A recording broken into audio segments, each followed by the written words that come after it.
RTV app వార్తల్ని క్షణాల్లో చదివే అవకాశం ఉంటుంది. ఒక న్యూస్ పేపర్, ఒక టెలివిజన్ ఛానల్ మీ చేతుల్లో ఎప్పుడూ ఉంటాయి. ఐదుగురుకు సంబంధించిన సూర్సిటీ ప్రసాద్ అనే ప్రముఖ మిల్లర్ ఆయన అక్రమ రేషన్ బియ్యాన్ని తరలిస్తున్నారని చెప్పేసి ఎంఆర్పిఎస్ ప్రజా విద్యార్థి సంఘాలకు సమాచారం అందిన మేరకు సోమవారం రాత్రి 12 గంటల పరిధిలో కాజీపేట పరిధిలో వాహనాన్ని మేము ఆపి ప్రజా రేషన్ బియ్యాన్ని ఎక్కడికి తరలిస్తున్నారని మాట్లాడి సిఏ గారికి దాదాపు 40 టన్నుల రేషాన్ని సూర్సిట్ అనే ప్రసాద్ అక్రమ రేషాన్ని కర్ణాటక తరలిస్తున్నారు సార్, మీరు ఖచ్చితంగా ఈ బండిని సీజ్ చేయాలా, ఇతని మీద కేసు పెట్టాలని చెప్పడంతో సిఏ గారు స్పందించి ఆ లారీని తీసుకుపోయి స్టేషన్ సంబంధించిన సిబ్బంది అక్కడ పెట్టడం జరిగింది. ఇది మా పరిధిలో లేదు. ఈ రేషన్ను పంచనామా చేసిన తర్వాత ఎంఆర్ఓ గారే సీజ్ చేయమని చెప్పి మాకు ఒక ఆర్డర్ పాస్ చేస్తారు. పాస్ చేసిన తర్వాత మేము కావాలంటే వాహనాన్ని సీజ్ చేస్తామని చెప్పేసి సిఐ గారు చెప్పడం జరిగింది. కంప్లైంట్ని బేస్ చేసుకొని ఎంఆర్ఓ గారికి పంపడం జరిగింది. ఇటు ప్రసాద్ అనే వ్యక్తి ఆల్రెడీ ఎంఆర్ఓ గారితో మంతనాలు జరుపుతున్నారు లోపల కూర్చొని. మేము పోతే బయట సిబ్బంది మేడం గారు బిజీగా ఉన్నారు, 10 నిమిషాలు ఆగండి అని చెప్పడం జరిగింది. చెప్పిన తర్వాత డోర్ తీసుకొని ప్రసాద్ గారు బయటకు వస్తూ మమ్మల్ని చూసి హేళనగా నవ్వుతూ, మీ వల్ల ఏం కాదు, మీరేం చేసుకోలేరు, నాకు అధికారులు పోలీస్ యంత్రాంగం అండదండలు ఉన్నాయని చెప్పేసి ఒక సంకేతాన్ని మాకు తెలియజేయడం జరిగింది. మీరు ఖచ్చితంగా రేషన్ బియ్యాన్ని మీరు పరిశీలించాలని చెప్పేసి అడిగినప్పటికీ ఏమాత్రం స్పందించినటువంటి ఎంఆర్ఓ గారు నిర్లక్ష్యంగా వ్యవహరించడం జరిగింది.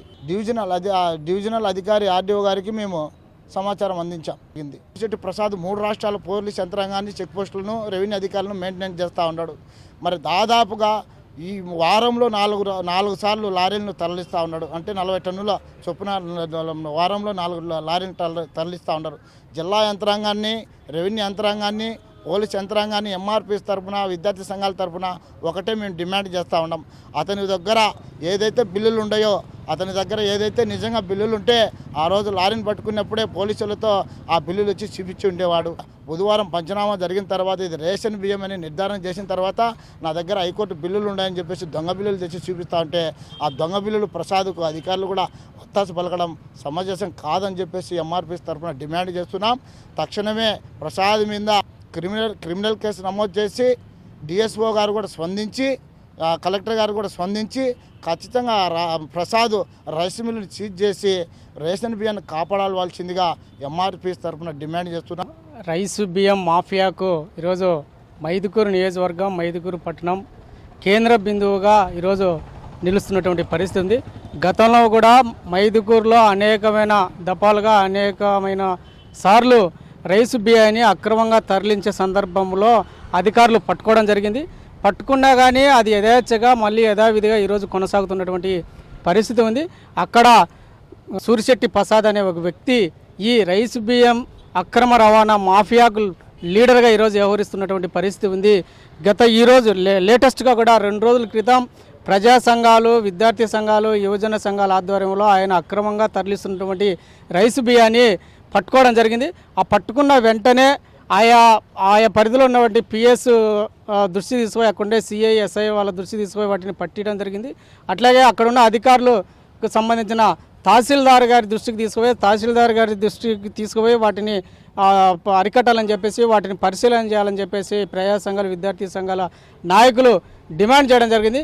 కానీ అవి పట్టించిన తర్వాత పూర్తిగా వాతావరణం అంతా మారిపోయినటువంటి పరిస్థితి ఉంది. ఏదైతే ఆ పట్టించిన అక్రమ రేసిన బియ్యం లారీని సీజ్ చేయాల్సినటువంటి అధికారులే వాళ్ళే ఆ మాఫియా డాన్లకు, ఆ మాఫియా లీడర్ అయినటువంటి గునిశెట్టి ప్రసాద్కు అండగా నిలబడుతున్నటువంటి పరిస్థితి ఉంది.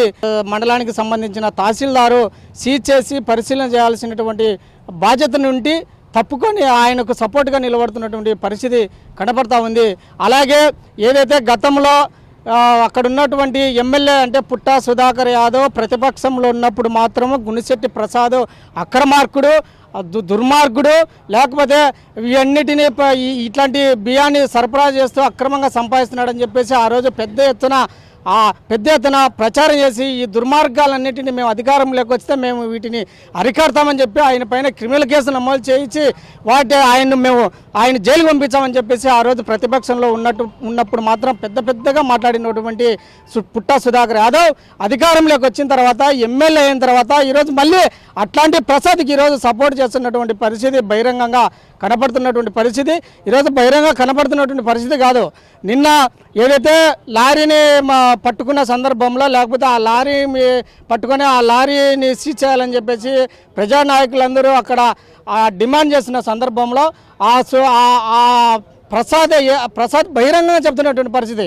నాకు రాజకీయ పలుకుబడింది, నాకు ఎమ్మెల్యే సపోర్ట్ ఉంది, నాకు అధికారుల సపోర్ట్ ఉంది, పోలీసుల సపోర్ట్ ఉంది, మీరు ఏం చేస్తారు నన్ను అని చెప్పేసి బహిరంగంగా తహసీల్దార్ ఆఫీస్ దగ్గర అని బహిరంగంగా మాట్లాడుతున్నటువంటి పరిస్థితి.